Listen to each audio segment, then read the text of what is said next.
This video shows you how to remove widgets from the home screen on a Samsung phone in 2026. First of all, return to your Samsung phone's home screen and locate the widget you want to remove.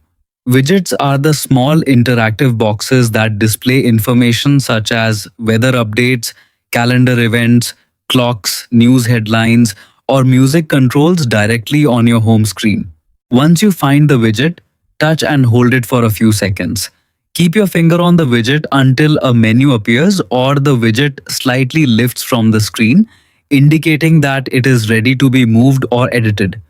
Depending on your Samsung device model and One UI version, you may see options such as Remove, Settings, Resize, or Widget Info. Next, tap the Remove option.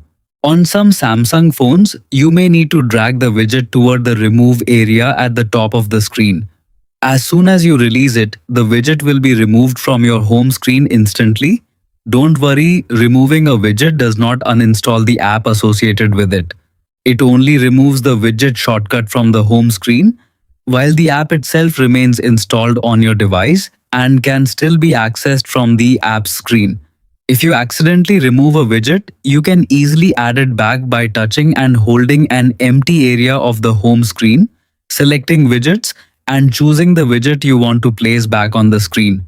And that's it, your Samsung home screen is now cleaner and clutter-free.